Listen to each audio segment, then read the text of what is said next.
Let's take a look at our skeletal system.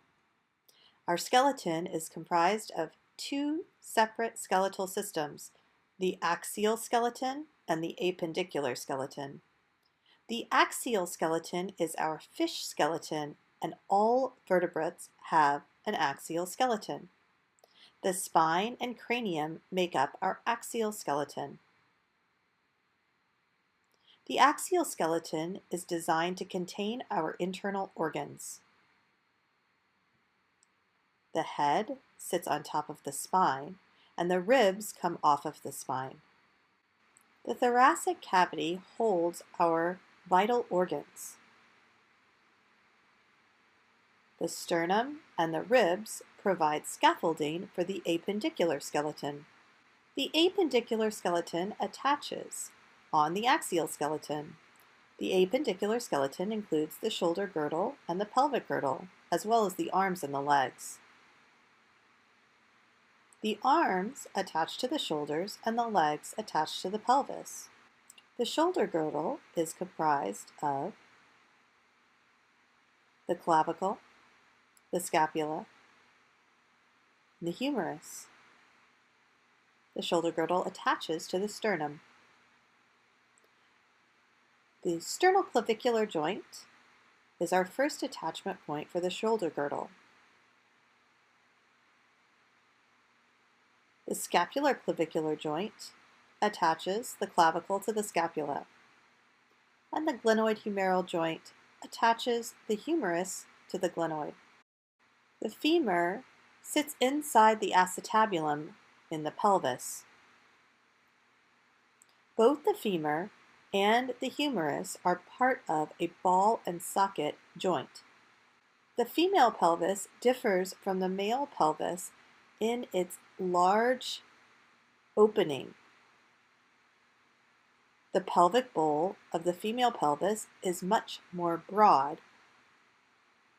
This is due to the fact that it has to hold the uterus and bladder along with the colon. The wider opening allows the uterus to fill the pelvic cavity and allows for a growing fetus.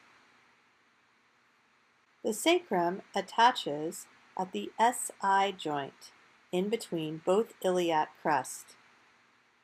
The pubic symphysis joins the pubic bones in the center of the body.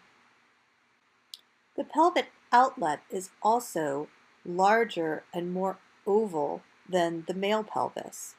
This is to allow for vaginal delivery. The femur is the long bone of the thigh. The femur head sits inside of the acetabulum. The tibia is the long bone of the shin. The femur is the long bone of the thigh. It has the femoral head, the femoral neck, the greater trochanter, the lesser trochanter, the femoral shaft, and the distal end of the femur. The femoral head sits inside the acetabulum. The femoral neck allows for full range of motion within the acetabulum. And the greater trochanter, as well as the lesser trochanter, are attachments for muscular structures, including the glutes. The shin is made up of the tibia and the fibula. The tibia is the shin bone. The fibula is the small bone on the outside. The tibia and the fibula come together to create the knee joint.